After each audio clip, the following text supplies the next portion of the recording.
Сабағымыз 95-ші сабақ санды және әріптерді, теңдіктерді, санды және әріптерді, теңдіктерді құруды үйренесің дейді. Сурет және санды теңдіктерді қара, оларды түсіндір дейді. Бірінші есебіміз 5 қосу 2 тең 7 болады екен. 7 алу 5 тең 2 болады дейді. Ал 2 қосу 5 тең 7, 7 алу 2 тең 5 болады екен.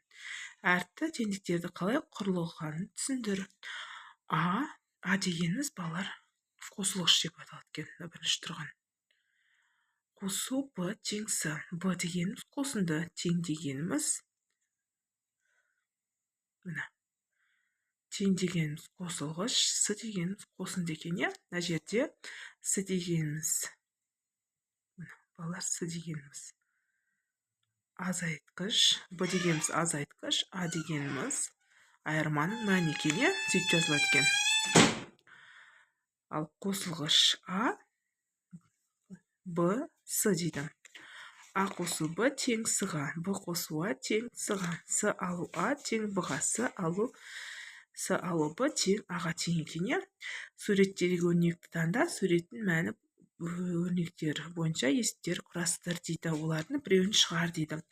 Балалар, 10 алу 2 тең 8.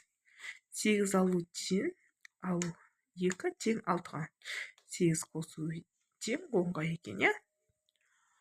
Ал келесі, үшінші есеп бірінші бағанға санды және әріпті өрнектерді ал. Бірінші бағанға санды және әріпті өрнектерді ал.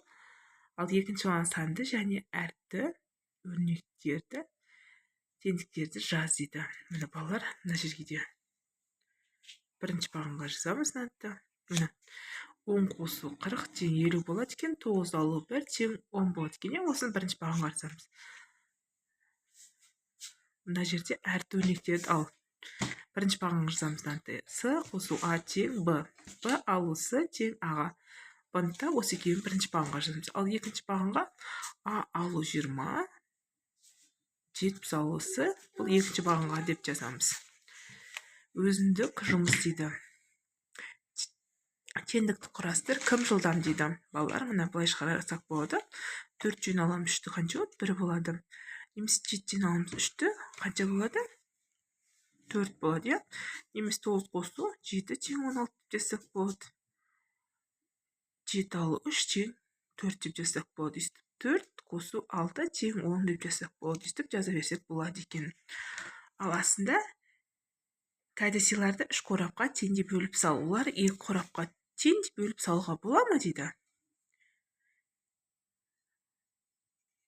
2 қорапқа тең деп бөліп салуға бола ма? Әрине, болмайды екен олай. 1 қорапқа 3-ден салдық, 2-ші қорапқа 3-ден салдық, 3-ші қорапқа 3-ден салдық, екеуміз жерде 9-тыр. Ал теңдей қылып 2 қорапқа салатын болсақ, мына жерде 4, мына жерде 5 болып қалады екен, иә?